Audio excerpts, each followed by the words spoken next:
నమస్తే అన్న. నమస్తే. కాంగ్రెస్ పరిపాలన ఎలా ఉందన్న? ఏం బాగలేదు అన్న. రైతు బంధు లేదు మాకు ఇంతవరకు, రైతు బీమా లేదు, రుణమాఫీ కాలేదు, రోడ్లు సమంగా లేవు, ఏం పనులు అయితే ఏం లేవు. కేసీఆర్ ప్రవేశపెట్టిన ఖాళీలు పూర్తి చేయడానికి కూడా ఇళ్ళ నుంచి అయితే లేదు. ఓకే, అందరూ కావాలి కావాలని చెప్పి మరి ఓటేశారు కదా, కానీ మోసపోయినారు అన్న వేసిన వాళ్ళు. ఓకే, అంటే ఈ అబద్ధపు ఏదైతే హామీలు ఇచ్చారో అవన్నీ నమ్మి మోసపోయారంట. మోసపోయింది. ఓకే, ఇప్పుడు హామీలు ఇచ్చారు కదా, 6 హామీలు దాకా ఇచ్చారు కదా.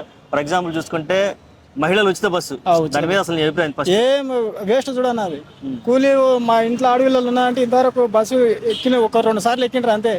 గవర్నమెంట్ జాబ్ ఉన్న వాళ్ళకే మంచిగా ఉంది పోయిరానికి లేడీస్ అంతే, గానీ ఉన్నోళ్ళకే పోతుంది. అది కూడా పేదోళ్ళకి మాత్రం ఏం లేదు. అది దాని నుంచి ఉపయోగం లేదు, వేస్ట్ అది. ఓకే, మామూలు బస్సుల్లో చాలా మంది కొట్టుకోవడము, కండక్టర్లు కూడా చూస్తూనే ఉన్నారు. అప్పుడు 10 నిమిషాలకు ఒక బస్సు వచ్చేది, ఇప్పుడు గంట అయినా గేట్ల మీద బస్సులు వస్తాయి. అవును, బస్సులు తగ్గించారు, అది నిజం అబద్ధం? నిజమే, తగ్గించారు. ఇంకో విషయం ఏంటంటే మహిళలకు ఉచిత పెట్టామని చెప్పి టికెట్ రేట్లు పెంచడం కూడా జరిగింది. దీని వల్ల ఏంటంటే అప్పుడు మగవాళ్ళకి టికెట్ కొనే మగవాళ్ళకి బాగా మగవాళ్ళది ఆడవాళ్ళది ఒకదాని మీద టికెట్ తీస్తున్నారు అన్నారు. ఓకే, ఒకదాని మీద రేటు పెంచేసింది. ఓకే, ఇంకా ఇప్పుడు రైతుల సమస్యలు అంటే ఏమున్నాయి అసలు పూర్తి స్థాయిలో ఏం చెప్తావు? కరెంట్ అయితే సమంగా వస్తలేదు అన్న. పల్లెటూరులో అయితే కరెంటు రోజు ఒక 10 సార్లు వస్తుంది.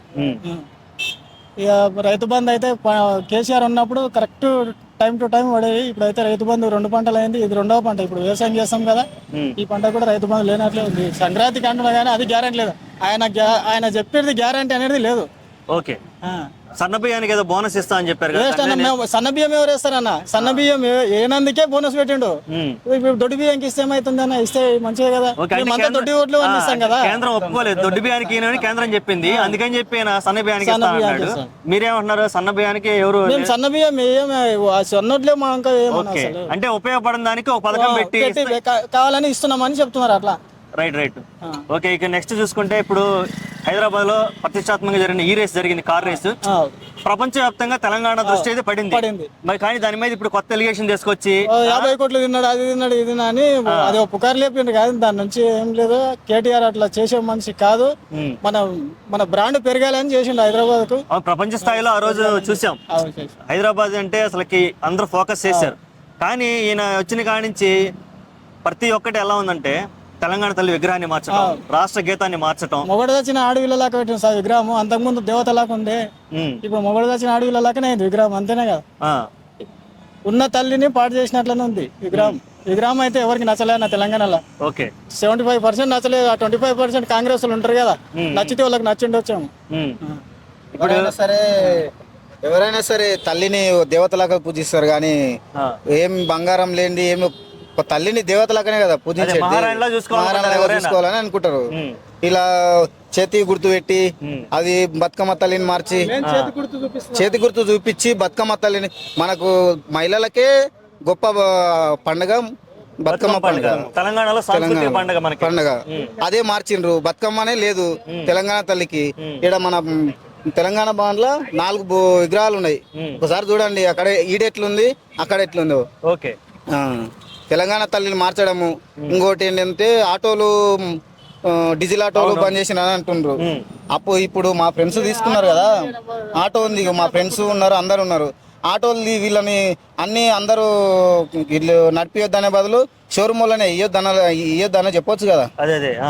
ఇప్పుడు ఇప్పుడు రోడ్ ట్యాక్సులు 3 years కు 4 years కు పెడతారు. రోడ్ ట్యాక్సులు 4 years వరకు గట్టినోళ్ళు ఏం వాళ్ళ పరిస్థితి ఏంది? ఇంతకు షోరూమ్లోనే బంద్ చేయొచ్చు కదా, డీజిల్ బండ్లు బంద్ చేయొచ్చు, అన్ని బంద్ చేపించచ్చు కదా. అంత అధికారం వీళ్ళ చేతిలో ఉంది, అన్ని బంద్ చేపిస్తే అయిపోతుంది కదా.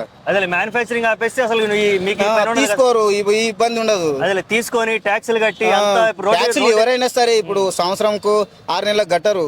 3 years 4 years కి కట్టుకున్నాక వాళ్ళ పరిస్థితి ఏంది? ఇంతకు వాళ్ళు హైదరాబాద్ లో వ్యవసాయం ఇడిచిపెట్టి దీంట్లో ఆదాయం ఉంది అని వాళ్ళ అన్ని సొంత ఊరు ఇడిచిపెట్టి హైదరాబాద్ వచ్చి బతుకుదామని వస్తే వాళ్ళ ఈ కొడంగల్ నియోజకవర్గంలో కొన్ని లక్షల మంది ఉండరు. కొన్ని లక్షల మంది వాళ్ళ పరిస్థితి ఏంది? ఇప్పుడు వాళ్ళు ఏం చేసుకోవాలి? వాళ్ళు భూమి మార్టిగేజ్ చేసో లేకపోతే ఇంకో పక్కలకి ఇచ్చో పైసలకు వేసుకోనో సంథింగ్ ఏదో చేసింటారు. ఇప్పుడు పక్కల రైతుకు ఏం చేసింటారు, 6 నెలలకు 2 పంటలకు చేసుకోండి అని ఇచ్చింటారు. ఇప్పుడు అమానుషంగా బంద్ చేసి ఆటోలు బంద్ చేస్తే వాళ్ళు పరిస్థితి ఏంది? ఇంతకు వాళ్ళకి సంవత్సరానికి పొలం ఇచ్చింటారు, వాళ్ళు ఇప్పుడు ఇంటికి పోయి ఏం చేసుకోవాలి? ఈ కోసి కొడంగల్లా మా వద్ద అన్ని ఫ్రీ బస్సులు కొట్లాటలు అవి ఇవి చూస్తున్నారు మీరంతా. ఇప్పుడు వాళ్ళ పరిస్థితి ఏంది? ఆటోలలో పరిస్థితి ఏంది? ఓకే, ఇప్పుడు ఈయన చేసేదంతా ఎప్పుడైతే అధికారంలోకి ఎక్కాడు అక్కడి నుంచి అన్ని మార్చుకుంటూ వస్తున్నాడు. ఇదంతా కూడా డైవర్షన్ పాలిటిక్స్ అంటున్నారు. దాని మీద నీ అభిప్రాయం ఏంది? కరెక్ట్. ఆల్రెడీ ఇప్పుడు మేము చేసేట్టు అన్నీ ఇప్పుడు అన్నీ బయట చెప్తుండు, మీరు చెప్తుండ్రు. ఓకే, దాని క్వశ్చన్ నేను అనుకున్నది ఏంటంటే బయట అందరికి చెప్తుండు కదా ఇట్లా కేసీఆర్ రావాలి, అసెంబ్లీకి రావాలి, కొట్లాడని. రీసెంట్గా మొన్న మేము మళ్ళీ వచ్చిన మీడికి మా కేటీఆర్ సార్ది మీటింగ్ ఉంటే ప్రతి బ్లాక్ డ్రెస్ చేసుకున్న రోజు అవతల నుండి 3 రోజులకు అసెంబ్లీకి రాలేడు. అసెంబ్లీకి వస్తేనే కదా తెలిసేది ఏంది అనేది.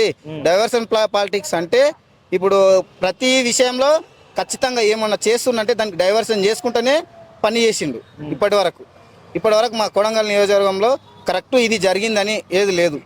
కరెంటు పోయినా కరెంటు పోకున్నా ఏమున్నా వాళ్ళ బ్రదర్కో వాళ్ళకో పెత్తనం ఉన్నోళ్ళదే చెలాయిస్తుంది తప్పిస్తే మా లాంటి వాళ్ళకి ఏం లేదు. ఓకే, ఇప్పుడు లగచర్ల ఇష్యూ మీద నీ అభిప్రాయం ఏంది? అసలు లగచర్ల ఇష్యూలో లగచర్ల ప్రజలు ఆ తండా ప్రజలు ధైర్యవంతులని నిరూపించుకున్నారు. ఓకే, కలెక్టర్ని కొట్టిండ్రు అని ఒక అబద్ధపు చెప్పిండ్రు. కలెక్టరే స్వయంగా కలెక్టర్ సరే నన్ను కొట్టలేరు, నమ్మిన రాలేదు అని అన్నారు. వాళ్ళ కలెక్టర్ లగచర్ల చుట్టుముట్టు ఉన్న తండాల ప్రజల ధైర్యాన్ని నిరూపించుకున్నారు ఆ రోజు. పాపం వాళ్ళని మరి ఇప్పుడు కూడా జైల్లో ఉంచినట్టే అనేది వార్తలు వినపడుతూ ఉన్నాయి. జైల్లో ఇప్పటికీ 38-40 రోజులు దాదాపు. ఒక రైతులని ఇప్పుడు ఇంతవరకు 10 ఏళ్ళు కేసీఆర్ ప్రభుత్వం పాలించింది కదా, రైతుల్ని గుండె జబ్బు ఈరియా నాయకు గుండెపోటుతో బాధపడుతుంటే సంఖ్యలతోని గవర్నమెంట్ హాస్పిటల్కి తోలుకోయిండు. ఆ విషయం తెలుసుకొని కావాలని పోలీసు వాళ్ళ మీద రివర్స్ అయితే ముందు ఇప్పుడు ఎవరి చేతిలో నడుస్తుంది ప్రభుత్వం? రేవంత్ రెడ్డి గారి చేతిలోనే నడుస్తుంది. అతను చెప్తేనే కదా వాళ్ళ చెప్పే నడుస్తుంది కదా. వాళ్ళకు సంఖ్యలతోని తీసుకోగా చూసిండ్రే ఒక రైతుని ఏదో రేపిస్ట్ లాగా క్రిమినల్ టెర్రరిస్ట్ లాగా తీసుకెళ్ళి ఒక టెర్రరిస్టర్ కూడా అంత లేకుంటది. ఏమో గుండె జబ్బు ఏదో వస్తే ఖచ్చితంగా ఉంటారు, ఓకే చేస్తారు. సంఖ్యలు వేసి అయితే తీసుకోరు కదా. ఇప్పుడు రైతులకి ఎలాంటి న్యాయం జరగాలి? అక్కడ లగచర్ల రైతులకి ఎటువంటి న్యాయం జరిగితే బాగుంటుంది? ఫార్మా ఎందుకు సార్ మాకు ఇప్పుడు? ఫార్మా ఎందుకు చెప్పు? ఫార్మా మా ఇప్పుడు సొంతంగా ఇప్పుడు చేసే పొలాలు ఇచ్చిపెట్టి ఫార్మా కంపెనీలు తీసుకుని అందులో ఎంతమందికి జాబులు కావాలి, ఎంతమందికి ఇస్తారు, ఎంతమంది చెప్పు. చుట్టుముట్టు దాదాపు ఒక 100-150 గ్రామాలు ఇబ్బంది పడతాయి. ఇప్పుడు వాళ్ళ 100-150 గ్రామాలకు 100-150 కుటుంబాలకు జాబులు ఇవ్వగలుగుతారా? అదే ఎంత జాబ్స్ ఇచ్చినా సిటీ నుంచి లిఫ్ట్ చేసుకుంటారు కదా, చేసుకుంటారు. అక్కడ వాళ్ళకి ఏమి ఇయ్యరు కదా. సొంతంగా ఇప్పుడు రేపు ఇది నేను పంటేస్టోని అన్ని వచ్చి ఫార్మా పెట్టాలని పెడితే ఇప్పుడు రేపు నా పరిస్థితి ఏంది? ఆడ మా పరిస్థితి ఏం కావాలి? ఆడ పరిస్థితి ఈ ఆలోచించి నిర్ణయం తీసుకుంటారని తెలుసుకున్నాను దీని గురించి.